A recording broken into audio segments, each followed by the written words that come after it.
All right, Hawks lose 4-3 in overtime. Chicago Hockey Radio post-game show. Justin Lynch and Tassos Kirkos. Welcome in, everybody.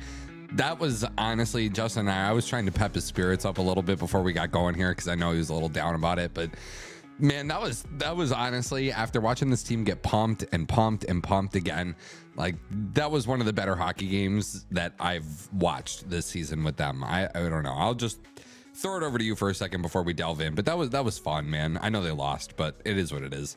Oh, I can't deny that. Like, I will take this overtime edge over that Panthers game we watched last week any day of the week. It wasn't a blowout. It was a close game. We hang in there against a Stanley Cup level team. A fun game to watch, too. Like, this whole game especially. It just got better as it went along. It was a ton of fun. Absolute cinema, as I like to say.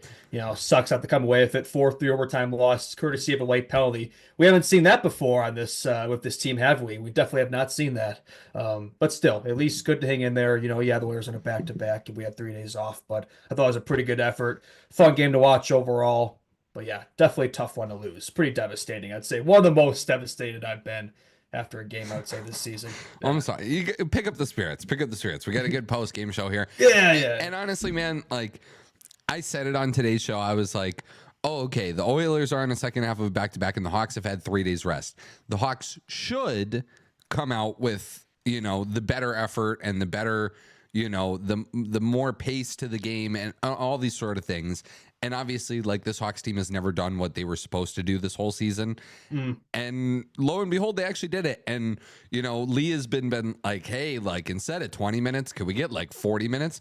I would say the Hawks put together like 50 solid minutes today. And, like, I don't know what else more you can ask for from. You're not going to get 60 minutes out of this team, so 50 is pretty good from that standpoint. And yeah, we might as well just get into it right here. I think just the first period, we actually outshot the Oilers the first period, 15-12. Like, that's 15 shots that's more shots in that one period that we've had some games the last month. I thought that was one of the best first periods I've had to start a game. So I thought that set the tone right away. Like, gave me some hope going into this game. Like, okay, like, we have a shot here. Like, I thought we had a good early PK, too. I think Turbo and Mikheyev, both good nights for them. Turbo would have 2 assists, but I thought he and Mikheyev were really good in that early PK. And right away, like, I criticized, I wasn't really sure about having both Slager and Dowd up there in that first line. But, man, I thought that line looked really good tonight. I think it made sense, too. There were a ton of scouts at this game tonight, so I do think that was by design. It's like they wanted to, you know, maybe boost Donato's trade value tonight and he would get a goal and assist, so they definitely accomplished that. But, no, I thought Donato and Slager looked really good up there at Bedsy. Slager was flying. He was shutting down Davo in the first period. And Bedsy was getting so many chances. I wrote the notes here, like, he's doing way too much at the moment to not get some production tonight. He would get an assist later, but, like, man, he should have had more than that. Like, I thought he had a pretty solid game from the offensive side of it. You know, a couple penalties later on I thought were a bit soft, but we'll get to that later. But yeah, just overall, like, from the first period, like, it gave me a lot of hope just seeing like that was a good start to the game. You know, leave the period tied. Soda made some big stops as well, a couple good PKs, and it's like, okay, like, we're in this. Yeah. So a couple of things here. So do you want to know all of the scouts that were at the game today? From like teams? 13 or something? So I have the list here. Oh, Boston, Washington, Vancouver, Detroit, Winnipeg, Anaheim, Rangers, Utah, Tampa Bay, Columbus, Seattle, Florida, Nashville, San Jose. All of them had scouts at tonight's game. Is that right? Yeah, I have to think a lot of them were there for Ryan Donato. Maybe some of them were there for Seth Jones. I don't know, just saying. Because, like, you look at this team of players you can move on from, like, I don't think 13 scouts are showing up for Ryan Donato. Like, I know he's probably one of the guys we're shopping and etc. I'm sure some of them did, but I'm sure there are other guys on this team that people are looking at. Some really big fish additions. Maybe somebody like a Seth. We see his name in the rumors a lot. Just speculation on my part. Dallas, not one of them though. I was a little surprised by that, all the cap space they have with the LTIR. But Columbus was. I know that's a team we've thrown out there a little bit. Yeah. The other thing Lee is mentioning in chat. Shout out Lee. Miss you, bud. Didn't Justin say 4-3 Oilers on the show today? That is right, and we'll get to it later. But I'm pretty sure I also was dogging Arvidsson Skinner saying you were. I was thinking about that when both of them scored. I was like, man, Justin was dogging both of these guys, and they both made him pay tonight. What lousy additions they've been. They've done absolutely nothing for them this season. Of course, I should not have said anything because you already knew it was going to happen. You could make a whole compilation of things I've said that have aged poorly on this show, and I'm pretty sure there's some 4 Blackhawk points in there as well from Matthias Janmark. So that's par for the course right there. Yeah, that was just great. But at least I got the prediction right. I'm not sure if I said it would be a regulation or OT or not, but I got the score right. Which Take that the might be win. the first. Take the win. That might be the first time it's happened all season. So we'll take what we can get there. Yeah. I did it once on our friend Blackhawks Insider post. I said Hawks would win 5-3 one game. I remember forgot. that. That was the only time I've been right. But love to see him collabing up the goalpost today. Maybe we'll just make that a theme the rest of the year. The He's Chicago a Hockey beauty. Radio Blackhawks Insider goals. I like that. I don't know. Definitely. I don't know. Maybe. Let's not get ahead of ourselves. We'll see. First period though, like so early on, Slaggert sets up Bedard for that mini breakaway. He misses you gotta hit the net. Yeah. Gotta hit the net. Like Gotta bury that. Yeah. Gotta hit the net. And then Slaggert immediately takes the high sticking penalty on Evan Bouchard. Well, I would have had to do that. The puck was in the net or on net. Yeah. And I think we're gonna get to Soderblom probably later. As Another just like great game. Yeah, I mean, like just a really solid overall performance from him. But on that penalty kill, he made a really nice save on Bouchard too. And then on that penalty kill, just like, special teams, I thought, played a big factor in the game. Obviously, the Hawks get the power play goal on their only man up advantage. Nazar's been so good in the PK too, not just like Turbo Mikheyev, right? It's good to see like putting him in those situations like he has been in Rockford, right? I thought he had a jump in his step tonight for sure. Yeah. Mikheyev and Nazar had a 2-on-1 on that penalty kill. That's I don't know right. if you remember it. Yeah, but I do. Mikheyev took the shot, and I'm just like, dude, like, get that to Nazar. He can finish. Yeah. You're not that guy, pal. You should be the setup guy there. Normally, I'm a shoot first guy, like that. But in that situation, I'm like, nah, you gotta be the feeder there. Yeah. I don't know what else I had from the first period. Hawks had some jump though. Like I will say, they really had some jump. The thought formed in my mind when they scored on the power play late to make it 3-2. I was like, man, these guys are zipping it around, like just really crisp, clean passes the entire game. But even off of like face-offs, they looked really good. Like they, sometimes after a face-off, it takes like a second to like get into the play, but it looked like the Hawks were just like a step ahead of it the whole time. I thought that was really good. As far as getting outshot, I know they outshot the Oilers that period. But they didn't for the game, which I believe that's 15 games in a row they've been outshot. Yeah. Jesus Christ. That is rough. But when you're a 31st place team, I suppose that isn't a completely shocking statistic. But still, you think there'd be one of them in there. I think that goes back to the Winter Classic. So the 2025 portion of the year, we have yet to outshoot that position. There we go. Yeah. Ugh. Yeah, not great. I will say though, sorry, one more thing. First. Like I critiqued Sorensen for the line combos, like on my story before the game. Like, what is he cooking here? But like, I actually thought they worked pretty well. Like, I thought they were pretty in sync. I think like Nazar driving his own line there worked pretty well. I think he and Bertuzzi looked good together with Foligno there, the third line. I didn't love breaking up him and Bedard, but I thought it actually worked decently tonight. I'm not sure. Like, that's probably what you want long term too. Like, I don't think you like the Oilers, right? You don't always want to play Draisaitl McDavid. Ideally, you want to split them up. Like that's probably what the Hawks want to do with them. That you want that to be the 1-2 combos there. And the shutdown line was good again as well. The Turbo Mikheyev line kind of went up against Draisaitl and did its job there. And even the fourth, not more Reichel. Reichel was the only guy on the fourth line who was good. Craig Smith got back, first game back from injury, and he was terrible. And Pat Maroon, don't even get me started with Pat Maroon, but Reichel, we'll get into it later. But I thought he had a good game, man. So the only other things I had in my first period notes, excuse me, sorry, I got something in my throat. So Nazar a couple of times, right? And I noticed this more in the first period than I did the rest of the game. He almost like thinks he has to get rid of the puck a little, like, and we're talking like milliseconds here, but it feels like he's got to get rid of the pucks. He feels like he's got to get rid of the puck. I know the play you're talking about. And I'm just like, man, you know what? Like, hang on to the puck a little bit longer. Like, I know it's the National Hockey League and you got to get rid of the puck fast, but you're a talented guy who is smarter than a lot of the guys out there. Hang on to the puck for a second longer. And he actually did it like, with 2 seconds left in the period. He made this beautiful deke and then puts a floater on net. Like, what was that muffin? Like, he made such a nice move. You got to bury that, man. But I like the move. Yeah. You know what I mean? Like, you're hanging onto the puck. You don't need it. Like, he could have just like dumped it right off into the corner at the end of the period and just like wasted an opportunity for the Hawks. But he's like, hey, look, I can actually dangle this guy. Like, I can make a move on this guy. Yeah. One of the few players on the team who could do that. Yeah, for sure. Yeah. So I thought that was really good. The only other note I had for the first period was Pat Maroon can't play hockey anymore.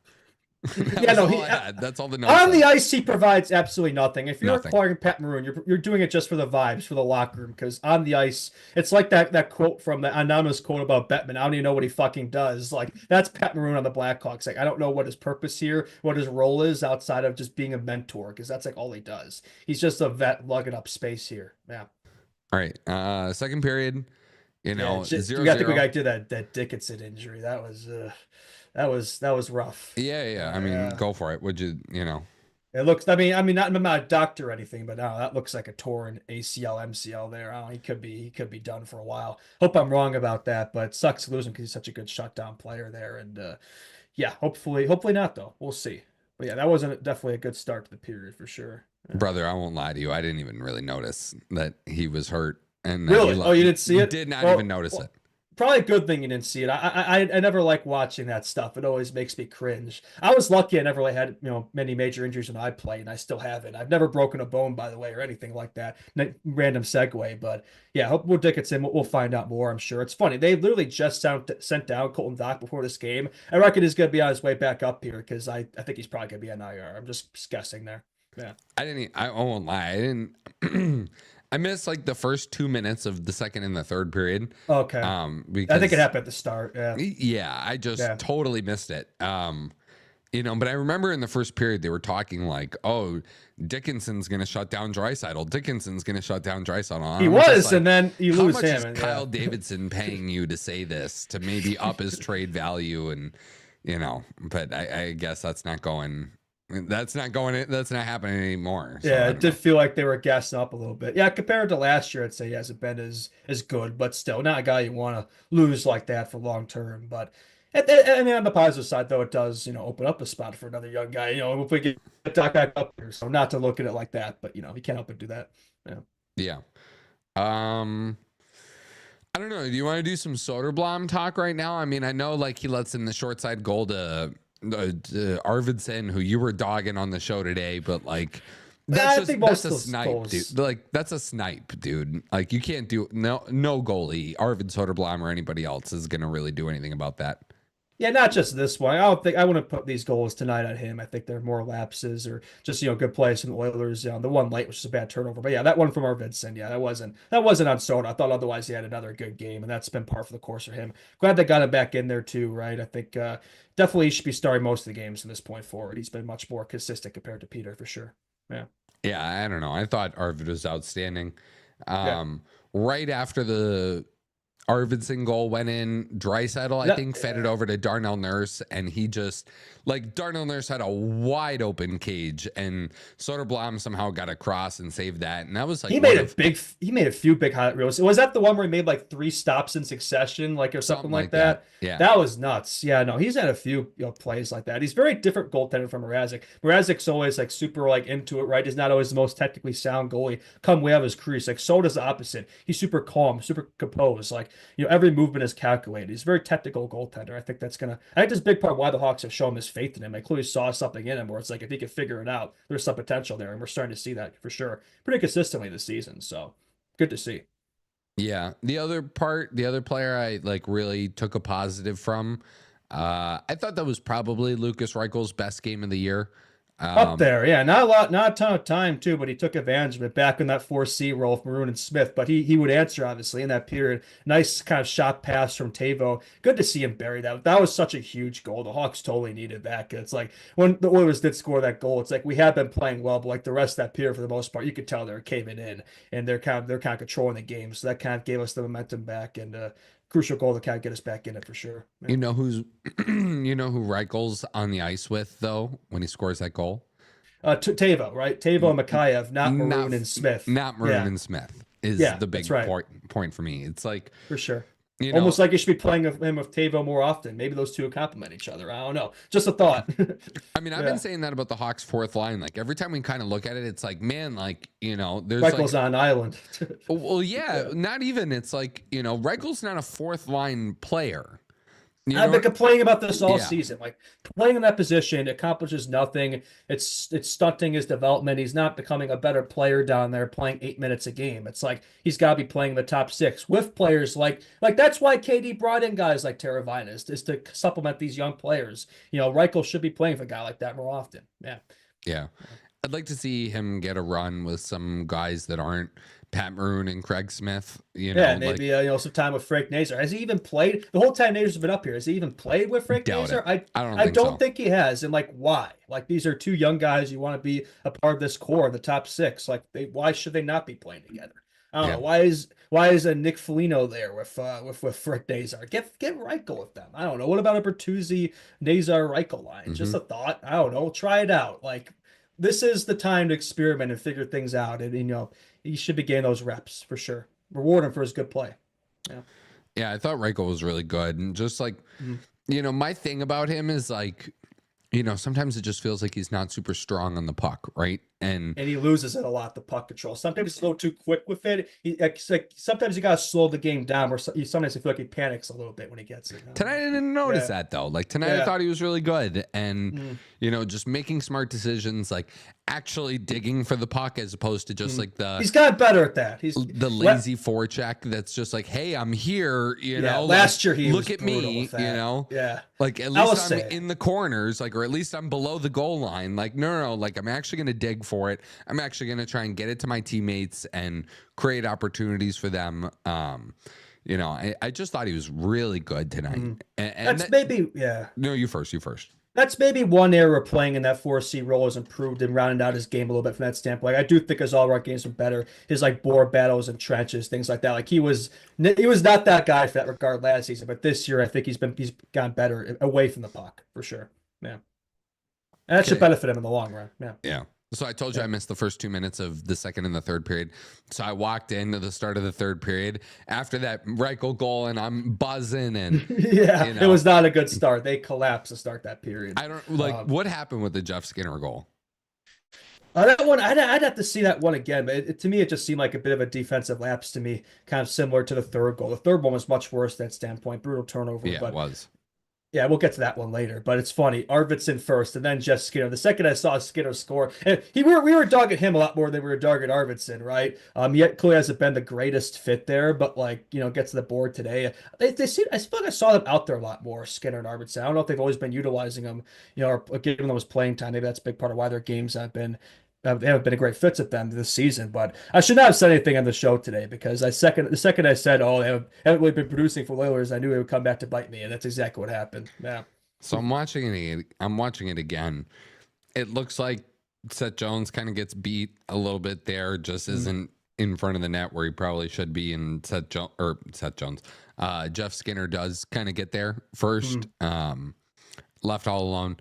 I don't know, dude. Jeff Skinner. I still don't think he's a fit with the Oilers. No, this game doesn't really change. Okay, anybody can score against the Hawks. And by the way, Draisaitl an assist. I believe that's 18-game point streak against the Blackhawks. 18. If that's not the tops in the league, that's got to be up there for any player against the team. That's got to be. Do you know what the all-time is against the Blackhawks point streak? Did you see it on the broadcast? Oh, I must have missed it. That's got to be close. I don't know. It is close. It is 3 games off.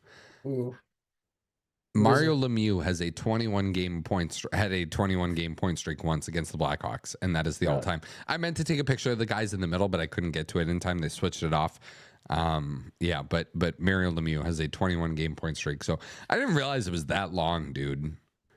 Yeah, that's per 18 games. That's how many seasons that spans? They probably play the Oilers about 3 times a year, so that probably spans back 6 years almost. So probably over 6 years. Yeah. Jeez. I mean, it's Draisaitl. So McDavid had a long streak going too, but that was broken the last time they played the Hawks, but he would get a point later in this game. Yeah. Yeah, I don't know. The Draisaitl goal. That was much worse. That was so avoidable. Just a terrible turnover. Actually, I don't really blame. I know Reichel turned the puck over. I thought that was kind of a suicide pass from Martinez. It was maybe called off guard by that. I think they're both to blame, but that should have been out of the zone. That's the one that pissed me off more. Not the second goal was more just a nice play, but the third one's that's avoidable. That type of goal. Yeah. I know this sounds like children's hockey, but dude, bank it off the glass and just Get out of the Yeah. zone. Like, what do Keep you? it simple, stupid. Like, what are you Yeah. doing going the middle of the ice? Like that's like defense 101. Like even me in like fucking like high school JV hockey would know not to throw the puck up the middle of the ice. Like Yeah. you put out the boards, you put it off the glass. Who cares? Like, even if it's not to a player, at least it's out of the zone, right? If guys are coming in you like that, you got to see that, right? You got to have that awareness. And Martinez, it must be, I know he would have a goal later. He kind of redeemed himself, but like watching him tonight, I'm like, man, we could have Korchinski up here. Whatever. Mm-hmm. Yeah. Mm-hmm. I know he would score later, but that doesn't undo that. Yeah. That goal went in though to make it 3-1. I was like, woof.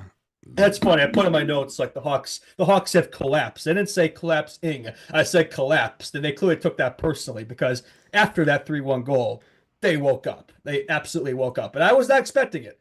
Maybe I should have been because the Hawks are the kings at giving you kind of like those glimpses of hope and then not come through. And well, that would be the case again, but at least they would tie it up. But yeah, I did not see that comeback coming. And from that standpoint, I was proud. I'm proud of this team for not giving up there. Got that power play. They definitely needed that. I think the Hawks were due, by the way. Okay, can we talk about the power play though for a second? Yeah. Like, okay. Just the penalty. Like, Yeah. they called goalie interference on Vasily Podkolzin.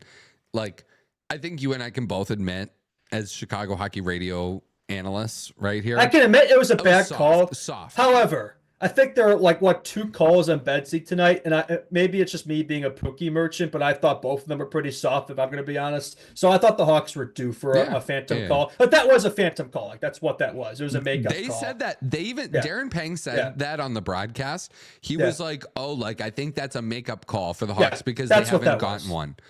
Like, I mean, how much did they have today? They had 4 power plays. Obviously, the one in OT as well. We know how that went. That was the only one they scored on, by the way. And I guess we all know that that's how the NHL operates, right? Oh, yeah. They won't say it. Like, they fired a guy for saying it too, right? It's Jeremy Roenick's podcast host, Tim Peel. That's right. That got literally fired because of a makeup call in a But I National bet they're all Predators doing game. it.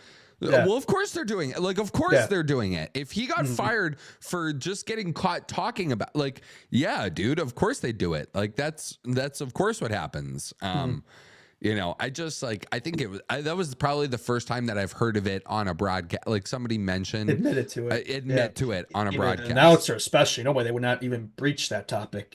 Be that transparent. So a Panger 10, I'm not surprised by it. Panger would say that he's based. Yeah. But I was still like, man, like that was soft. I thought they were calling Jones at first for a penalty, and then I was like, that's even softer. And then it ended up being on Puck. I was like, whatever.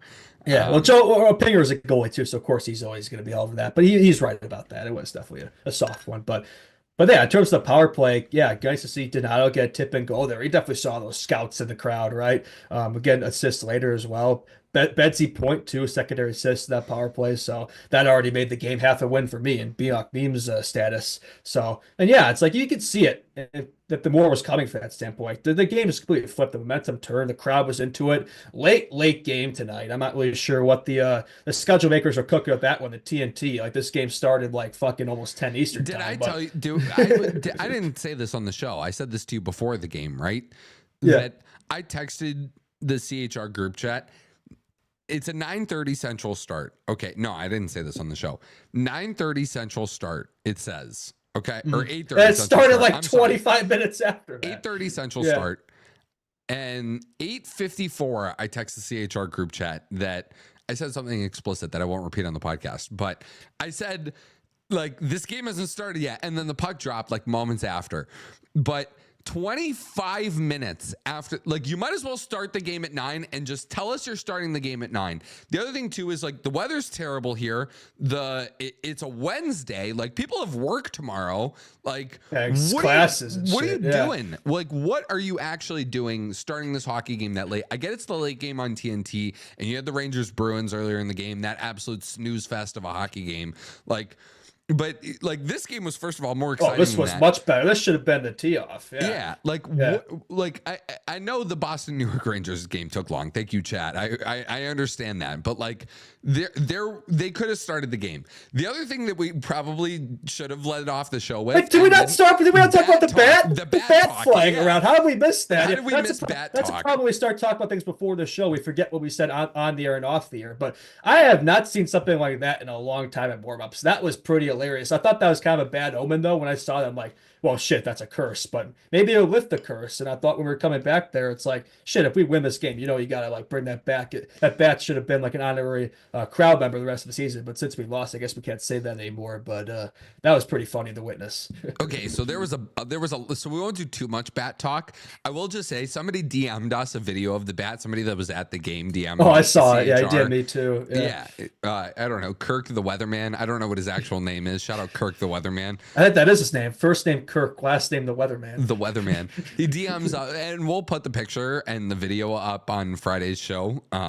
Just because I thought that was super funny that we got like an in-studio view of the bat. But like, dude, how does that even get in there? Like, how does that happen? Like, it took him forever. It took him like until like warm-ups. I think after warm-ups to catch it. So it was just hanging around out there while these guys are warming up. Panger was like afraid of it. He's like, "What the hell?" Like, yeah. I guess some guy named Tyler or something caught the bat in the net. He caught it. Yeah, good for him. What a catch there. I think the Sox should sign him. Yeah. Yeah. Seriously, like that was pretty funny. Bats are dangerous, dude. Like you get bit by a bat, like you got to go get like probably 4 or 5 rabies shots. I don't know if the players even noticed the bat out there, but it is funny. They even mentioned the broadcast, like Batman. A lot of it has been Gotham City has been filmed in Chicago, so it's very fitting from that standpoint. True. Yeah. True. They also made a joke that it's like Drysdale and McDavid. It's not Batman and Robin. It's Batman and Batman. Whatever. I don't know. The broadcast words, not mine. Yeah, I mean the way the season's gone, they've been pretty much even there. So I guess maybe that's what they're going for. It's not like they're sidekicks of each other right now. Yeah. No. Panger also brought this up on the broadcast. This was after the Podkolzin softie that the Donato goal came from. He said that the Hawks were minus 27 on the season when it came to penalties against versus penalties for, or penalties for versus penalties against, right? So they're like a minus 27 when it comes to power play differential. I assume that's a minus 28 after the power play that led to the overtime winner. I would imagine so, yeah. But like, look, these things, like stats in the NHL, all of these different things, like they're so minute when you're talking about like really good teams versus really bad teams. Sometimes, yes, it is a talent thing. Like we understand that the Hawks are incredibly talent deficient. But like some of the advanced analytics and stuff, like goal saved above expected, like sometimes there's a big discrepancy, but you're talking about like really small numbers. You know what I mean? And a minus 28 penalty differential, like that just seems like a coincidence to me. It's not a talent differential thing, man. It is absolutely not. It is like it is a referee thing. It is the Hawks are walking away from these games. Like I don't want to, like we don't do a lot of ref talk on this show. We do more bat talk than ref talk, but like like there is minus 28 is a lot, man. Like that's a lot. And like we've watched every game this season, and it's like I do feel like there have been games where it's like I've watched many times this season where it's like the Hawks should have got more power plays than they had, and like they got some calls that seemed a little sus. Like again, when you're getting outshot and outpossessed every game, yes, you're not going to get as much calls. That's a part of it, but there have been games where I've questioned the integrity of the officials.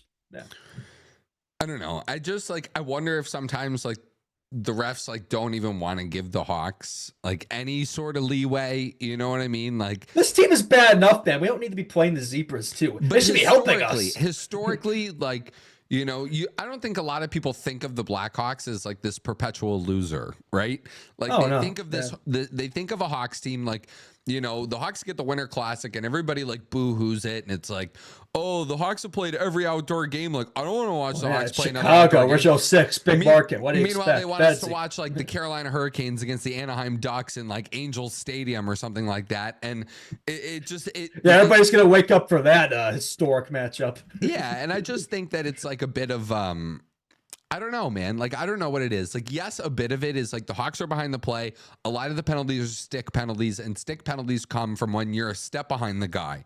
So I do understand that like, but it's not even like Pat Maroon taking a bunch of penalties. Like I noticed 98 gets put in the box a lot. I'm sorry. Those calls tonight were absurd. Yeah, like they were. I agree. Like those were, in the words of Bedard, those calls were soft as fuck. Like, I'm sorry. And there are some things that could have easily been called at him, but didn't. I feel like he doesn't get calls. I know sometimes the vets seem to get preferential treatment compared to the young guys from that standpoint. Yeah.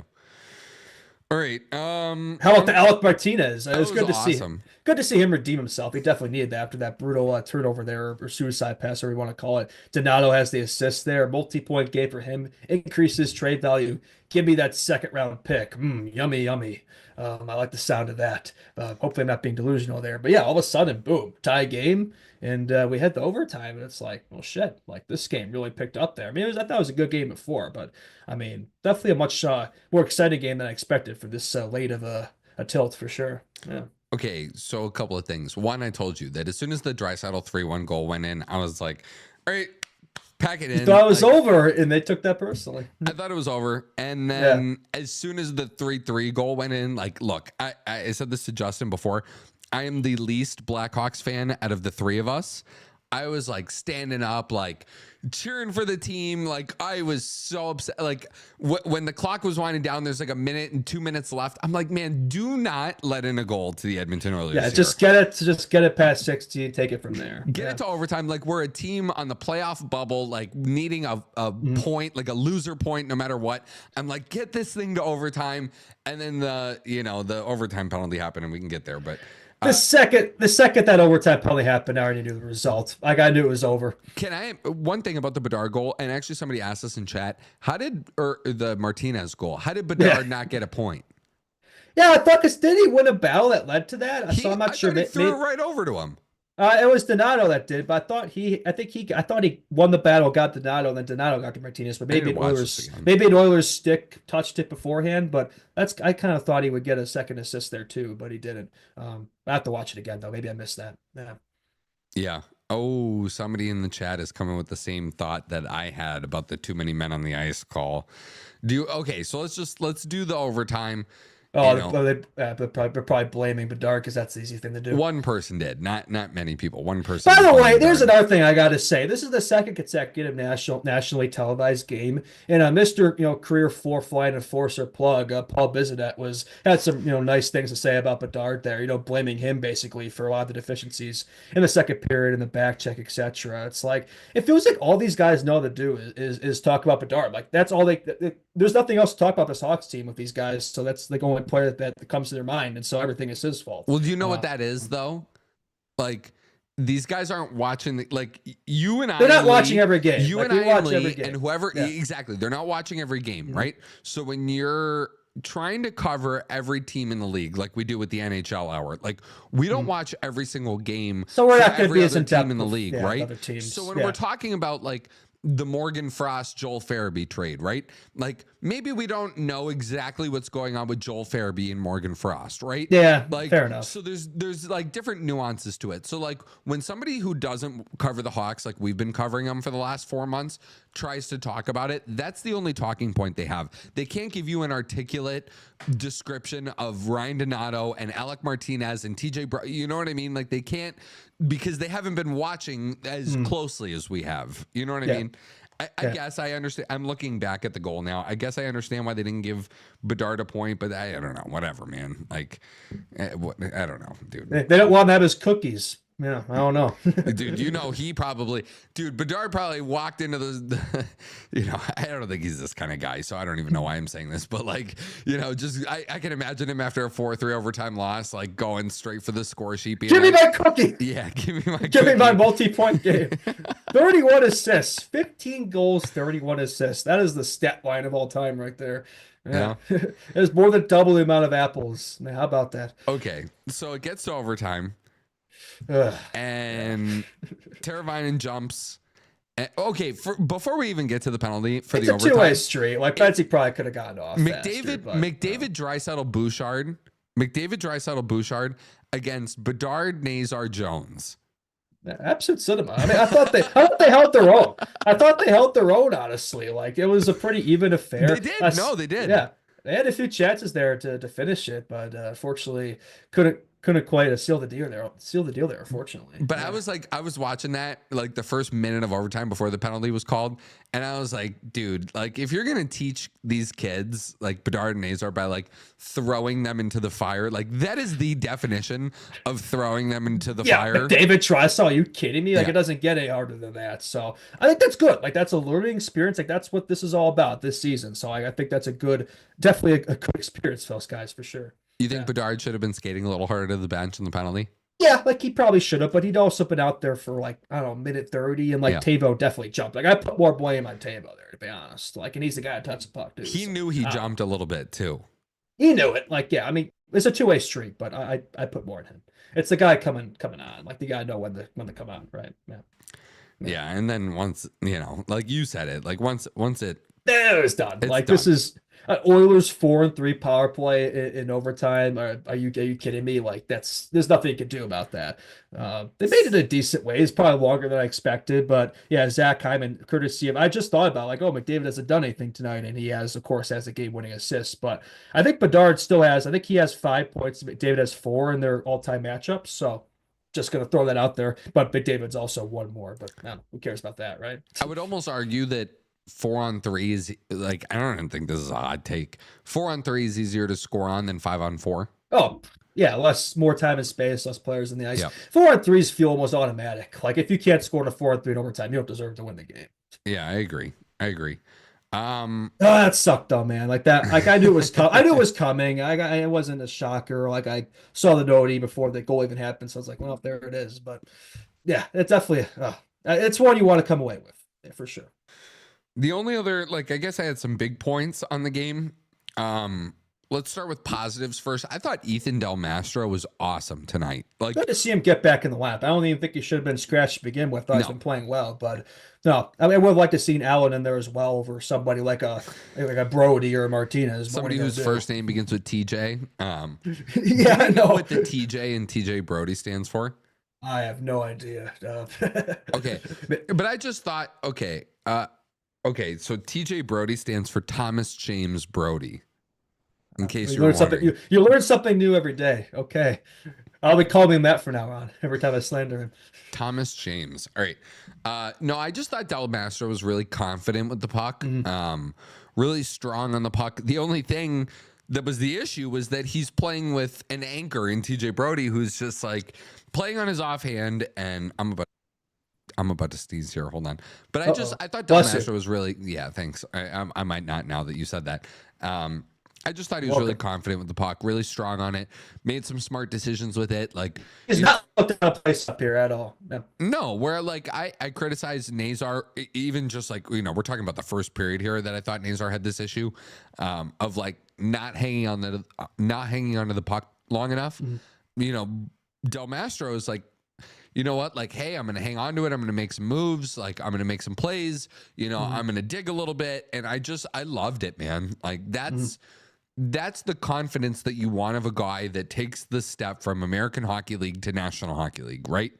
He's almost looked more like in the zone than NHL versus the AHL games I've watched this season. I thought probably taking a bit of a step back, and I saw him. I think up on the Hawks, like he's looked so much more composed, and just compared to the games he played then last year, like it looks like completely different players. So that's been good to see from that front from the young D-men.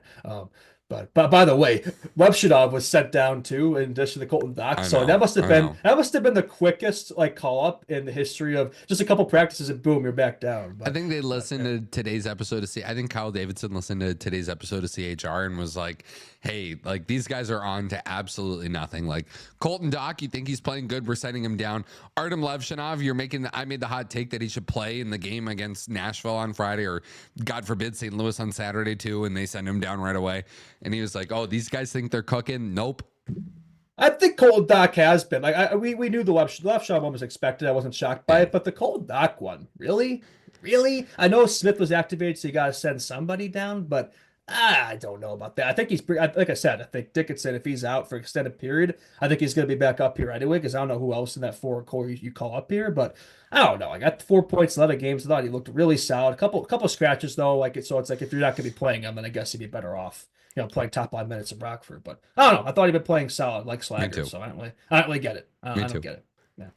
I don't have a ton of Oilers talk, but I do have one point, if you don't mind me bringing it up. Yeah, sure. Uh-oh. So the Four Nations is coming up here. Like we're Saturday, I think, is the last day before games. I texted you guys, and we're not gonna spoil what I texted you. Oh, that's right. I got a bit of an insider Tassos bit of news as far as the Four Nations, as far as a really notable player not participating. We're not gonna say who it is. They may need a replacement there.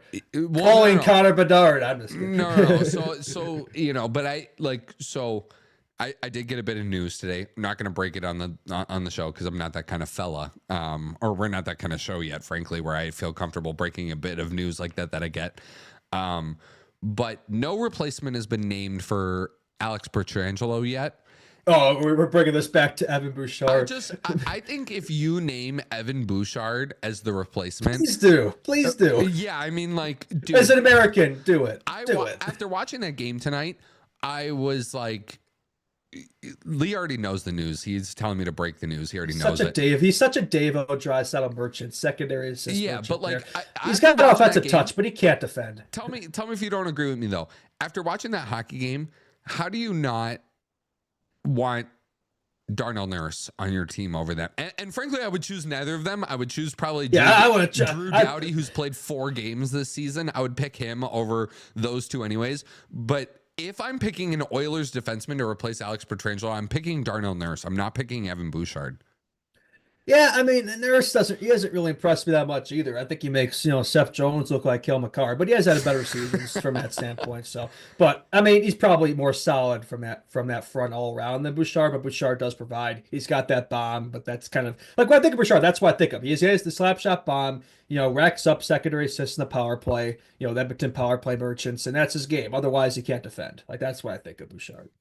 Dude, it feels like all he does is like take slap shots from the point, and that's he's a 4-4. He's a rover. He's not a defenseman. Like that. Yeah, we're seeing more of that now in today's game. Like those kind of like fourth rovers out there. Yeah. Somebody in chat. All I hear from Oilers fans here, and there's lots of, is how Bouchard deserves the Norris. They're clearly trolling. They gotta be trolling us. Well, it's gotta be meme toe followers on Insta. He loves to glaze that guy. Yeah, dude, not Lee misspelling my name in the chat too. I can't stand that. Whatever. I'm not even gonna bring it. I'm not even gonna draw any more attention to it. But, yeah, that was the only Oilers talk I had. Calvin Pickard is like on apparently hasn't lost a game since American Thanksgiving. Realize he's actually had a pretty solid season. Maybe he's been stronger than Skinner, you could argue. More I guess consistently, because Skinner, you just don't know what you're getting with him. But yeah, I mean, he's got this win streak going there, and yeah, I mean, pretty solid game from him too. 29 saves, 32 shots. I mean, yeah. Anything else from this game? I don't know. I don't really have a ton else. We've been going for a while here. Well, I mean, the Hawks won the special teams battle. They're 100% the power play. The Oilers are 25%. Face-offs were even, so that's something we haven't seen a lot this year. But shots on goal, they still lose at 38-32. But like I thought the Hawks did a much better job than they have for 32 shots. Like when was the last time the Hawks had over 30 shots? I think it was the Winter Classic. I think I answered that earlier actually. So good to see. Get more chances. You score goals. That's what we gotta do. You gotta put more pucks in and increase that possession. That the Hawks did that today against a good team. So it's like one of these games where it sucks to lose it, but good things take away. A disappointing loss, a tiring one. It's exhausting, because a lot of times it feels like the same thing. But I would take this over blowout losses all day, like the Sharks. Like at least close losses, young guns producing. Yeah, like I'll take that.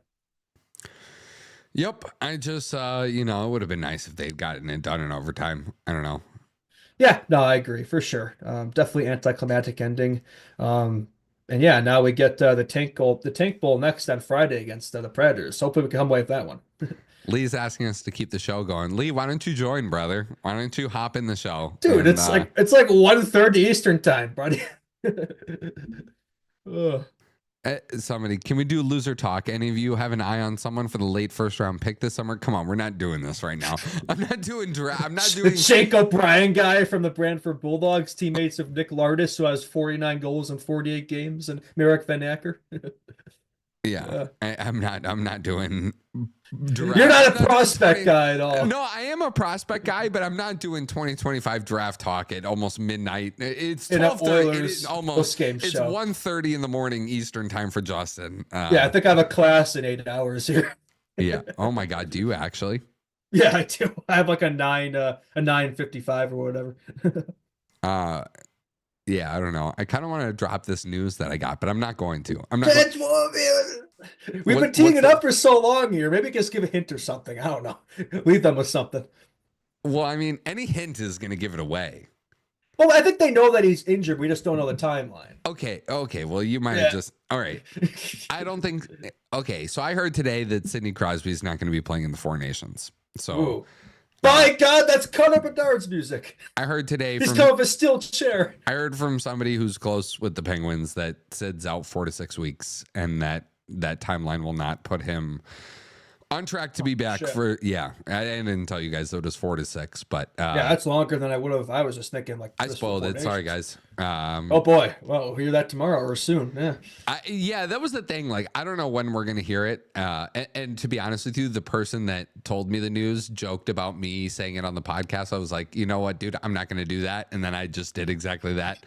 But you know what? What's the point? He threw it out there, so that's his fault. He should have thrown it out there if he didn't want it broken. Yeah. Yeah. I don't know. And if it doesn't happen and Sidney Crosby ends up playing, I'm going to end up looking like the biggest idiot in the world. You better be right then and make us look like fools here. I was told 4 to 6 weeks from a very, very, very reliable source. And to be honest with you guys, no, I don't think Bedard gets the spot. I think it's probably probably not. It's probably Mark Scheifele that gets the spot. That's what I texted you guys when I heard the noise about it earlier today. But yeah, a man can dream. I don't know. Yeah, a man can dream. All right. That's it. That's it from us. Oh boy, I hope this Sidney Crosby news doesn't come back to bite me in the rear. We'll be fine. No, nobody really. There's not many people there. You know. All right. All right, Lee, thanks for participating in the chat. Thanks to everybody. Please subscribe to this YouTube channel. If you are new here for the first time around, please subscribe to the YouTube channel and follow us on Instagram at Chicago Hockey Radio. Leave a 5-star rating and review on Spotify. If you are an avid CHR enjoyer, as Lee likes to call you, and you haven't left a 5-star rating and review on our Spotify page, I really, truly don't know what you're doing. Spotify is free. Leaving a 5-star rating takes about 0.5 seconds, and it helps us out a ton. So please do that. Apple Podcast. If you have an iPhone, like everybody has Apple Podcasts. It's not like this subscription service that you need to pay for or down. You know what I mean? It's right there on your phone. It's a purple app. You type in Chicago Hockey Radio, and for most of you bums that don't listen to podcasts anyways, it'll probably be the only podcast on your radar anyways. So that's it for me. I think same from Justin. This was a long podcast, but yeah, appreciate you all. And I don't know. We'll see you all Friday. Yeah, no Hawks game until back-to-back. And just so you guys know, Lee is live streaming the game Saturday against the Blues, last game before the Four Nations face-off. We don't have next week's schedule yet. The goal is to try and live stream as many Four Nations games as possible. We won't be doing the U.S. games, America. Yeah, we're not going to do post-game shows for it. You're going to get the same Monday, Wednesday, Friday CHR schedule that you get. But the goal is to try and live stream as many, if not all, of the Four Nations games as we can, right? That's the goal. So yeah, that's it. Appreciate you guys. We will catch you all on Friday. Enjoy the day off.